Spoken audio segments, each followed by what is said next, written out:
Good evening, Hyper Spinners. Today we're going to be talking about part 2 to the RGB panel installation, so get ready.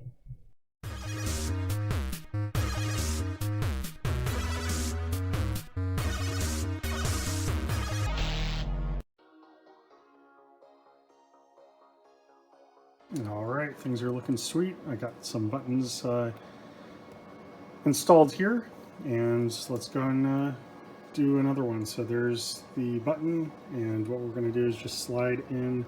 Let's see if I can do this. Slide in the wires first. I've taken off the washer and the Microswitch. And we're just going to slide that right through. And here I had to sand these buttons a little bit because these are just a tad bigger than the HAP buttons that I had. It wasn't a huge deal, but you know, it was enough to have to sand it just a little bit so they would fit. So I've got the buttons in, and now all we've got to do is add the washer and Microswitch. So I'm going to go ahead and get down here. Pardon the mess here. So what now we're going to do is find the button that we just put in there, which is here. And we are just going to feed the washer in and then stick the Microswitch in, just like what we've done here. So I'm going to go ahead and pause the video and keep on going. Alright, I finally got my Crimp tool, which is here. And why I need this is because the clamp there is going to crimp the wire connector, which is right there. And mind you, I am not an electrician. This is actually the first time I've done anything like this. It's pretty cool. So I can wire your house now. Not really, I can just connect these RGBs. So basically what we're doing is we're just adding a connector there, and then we're putting those connectors into something called, I think it's a Dupont connector? I don't know. So you've got 4 of these little teeth, and then you ultimately put that into the Ultimate IO board by Ultimarc. So far it's looking pretty good. I'll show you some of the buttons that I've inputted into the cabinet. But let's go ahead and get started here. I'm going to go and pause the video and get this camera set up nicely so I can also work on it. So you need the Crimp tool, which is about 20 bucks, some needle nose pliers, the connector, and the RGB. So I'm going to take off the nut here and the actuator or the switch, so everything is nice and clean. So I'm going to go ahead and do that and get the camera ready. Alright, I've gotten quite comfortable on this, so I'm going to go ahead and start going here. So first you just kind of bend that connector right off, and what we're going to be doing is taking just any of these wires here, and you're just going to, let's see if I can zoom in here a little bit.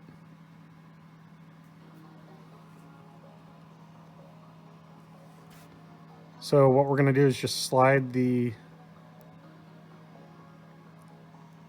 wire right through, and what we want is, you can see these 2 points right here. That is actually where we're gonna fit this guy in. So those points are going to be wanting to point up towards the top here of that gauge right there, and then it'll crimp. So I'm going to go and try this with one hand here, and you guys can see what's happening here. So let's see. And it's a little finicky because the thing is not actually connected to anything. So what was working for me is, first I'm lining the connector up into the gauge here.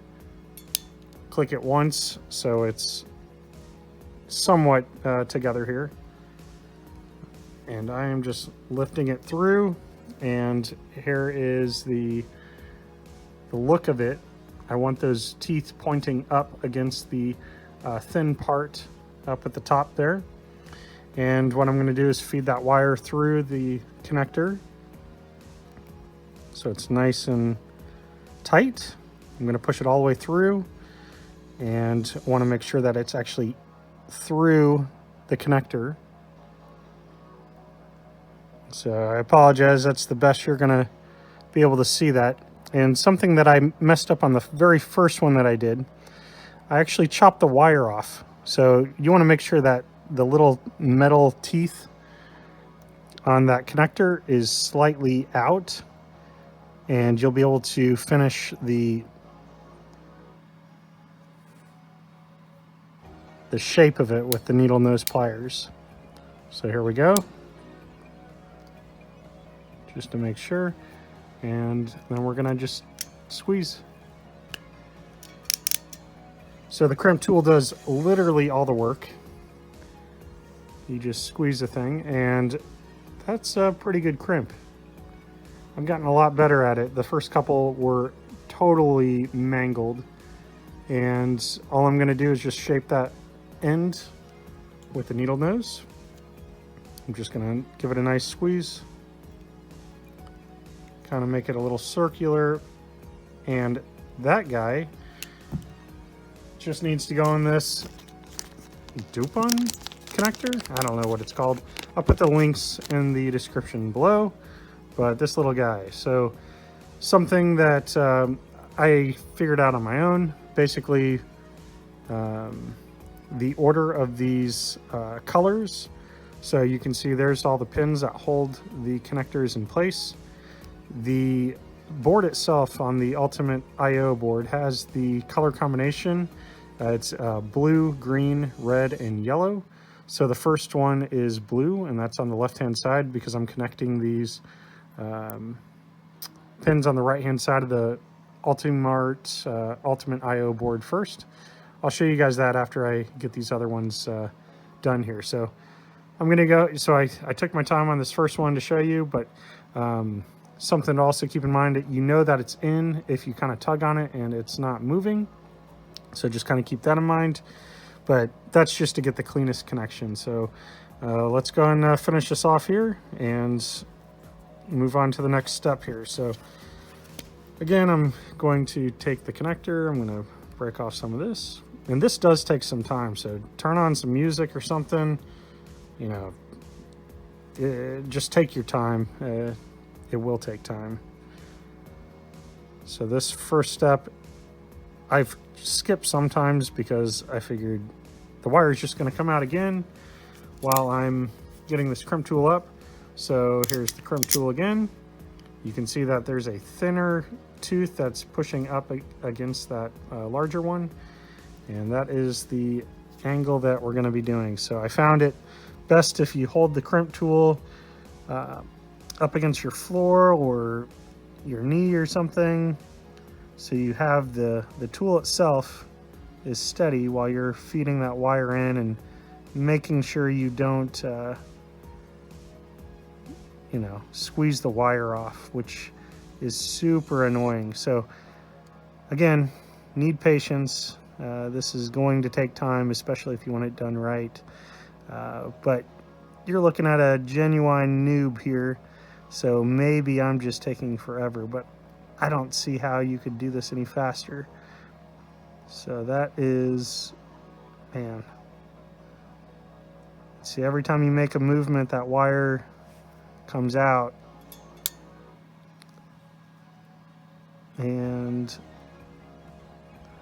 we're not going to show you all four of these because you guys have other things to watch or do or play. So here's the second one getting pushed in. And then I'm going to use the other handle and just kind of squeeze it. I think that is in here. So now I'm going to take a look. Yeah, I'm not going to rip the wire there. Wire's all the way in. You want the best connection possible, and that means the wire is just crammed in there, basically as far as it can go.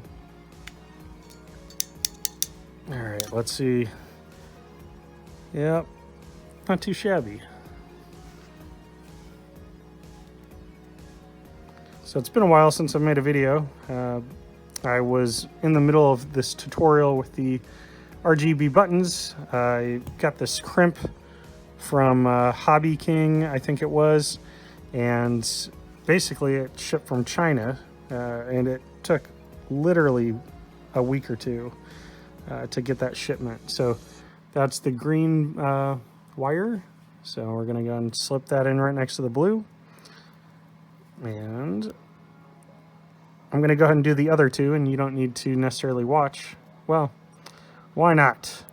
We are going to do it, and you guys can just speed on through if you need to. I'm not gonna do anything fancy on the editing. I'm not gonna do any sort of fast forwarding because I'm enjoying this, and I hope you are too.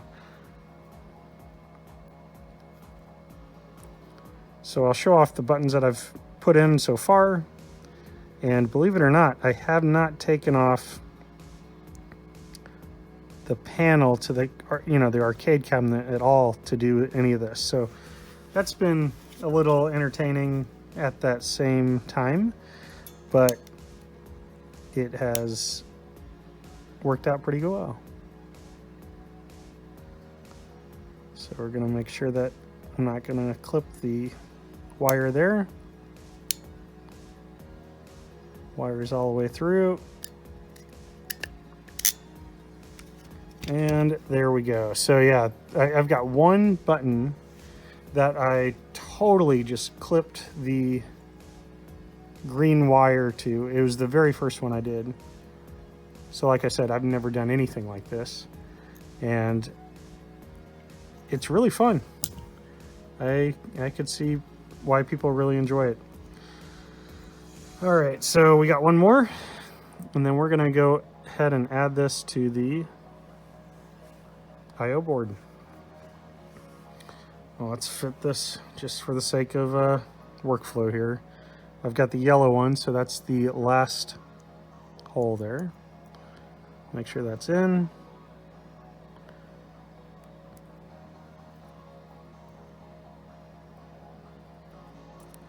All right, so you can see I give it a little tug, and it did not catch where I thought it would. So let's see if I can push that in a little bit.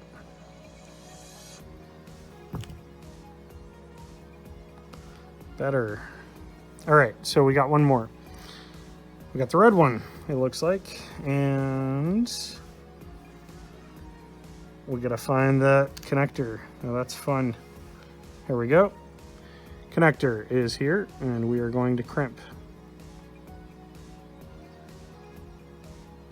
And I found the Dupont connector. I'm probably saying that all wrong. And these connectors from Hobby King, they came in packs of 5, which was perfect. So I just got 4 packs from Hobby King. So that got me everything I needed, but I messed up on one of them, so I'm probably gonna have to get another connector, maybe another pack of 5 or something. So just expect, a mess up here or there, because if you're like me, it's the first time you've done something like this, and you're learning, and that is why you're watching this, because I'm also learning, and I'm trying to teach you the best hobby there is. All right, so here we go. It's all the way through. Ah, that crimp looks fantastic. Looks like I missed the inside there, so I'm gonna try to shimmy that in there. You see, you can kind of see it. Now let's see. Yep, there she is. That's a genuine mess up there. So we just got to get that wire into the inside there. And I'm going to go ahead and finagle that. You don't need to watch all that crazy sauce. And I'll move on to the next step. So bear with me. All right, so now that I've got all these wires in this Dupont thingy, we've got blue, green, red, and yellow. as the order, and you'll just put that right into the IO board like that.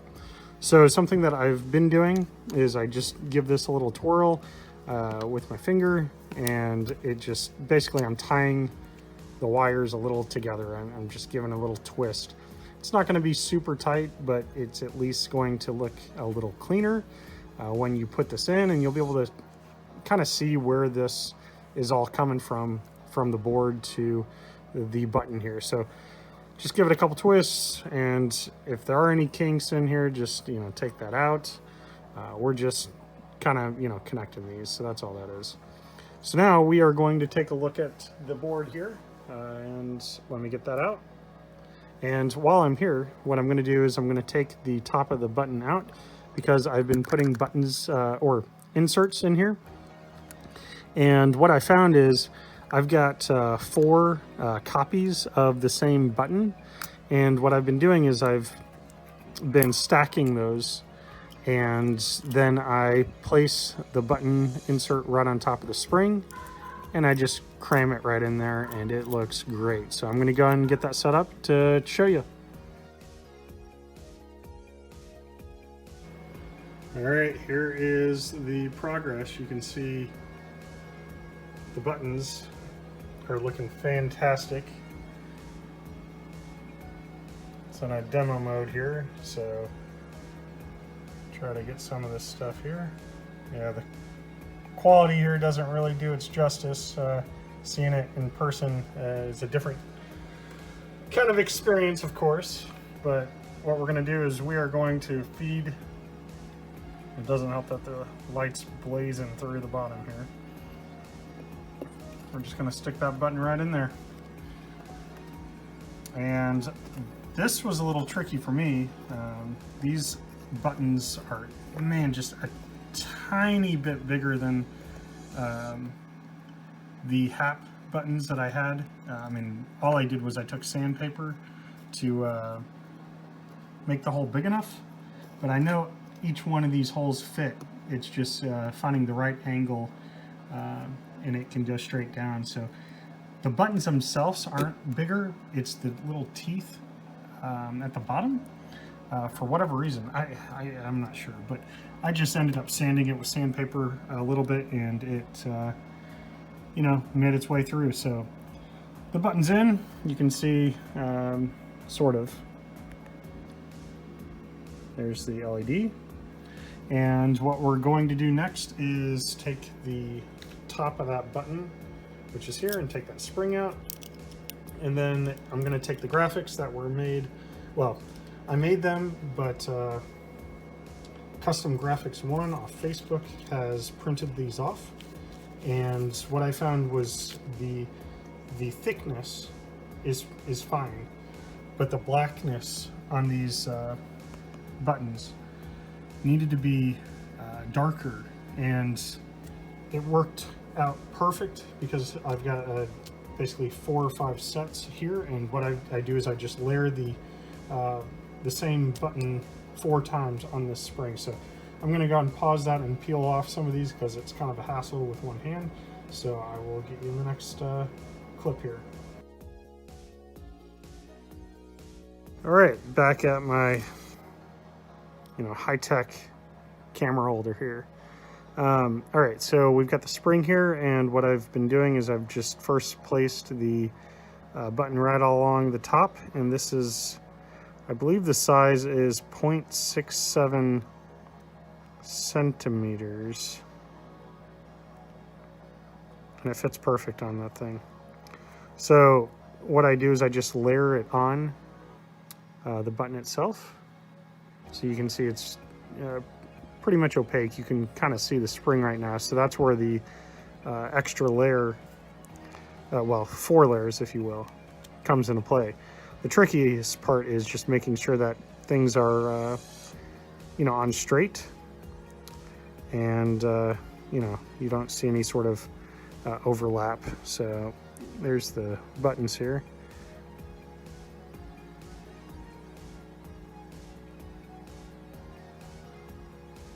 And the lighter this is, the easier it is to understand where you're placing it. So I'm going to hold this up against the light, look straight up at the light and make sure that it's on straight.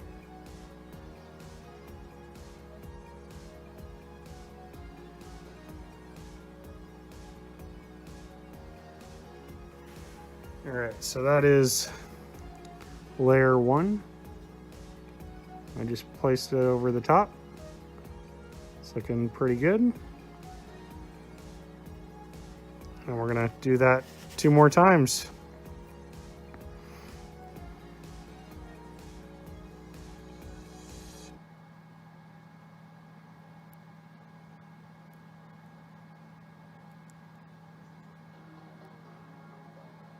So this is definitely the most time-consuming part of all of it. You want to make sure that it's right and, you know, not have a shadowy effect, you know, with the layers not being perfect on there. So I'm going to hold this up against the light again so I can see it. And if you just take your time, you can fit it right on there, no problem.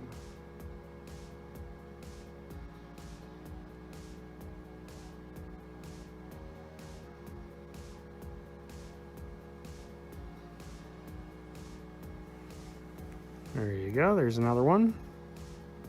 It's looking darker, that's good. I mean, you can always take construction paper, I'm sure, but I just think this looks nicer, but I'm biased. You know, that's why I'm doing it this way. So I'm gonna hold it up to the light again. I'm just holding the spring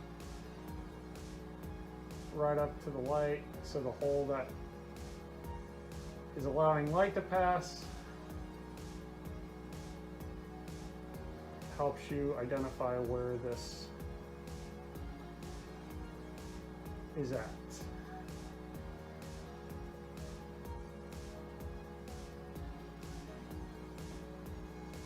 So you can see I messed up, so I'm gonna just pull that top part off that I was putting on there, and I'm gonna reset it there. So I mean, we're literally just placing the edges of that button on that spring and then holding it up to light to see if the thing matches up, and I'm sticking it on. So bear with me here and we'll be able to continue on. I've just about got it.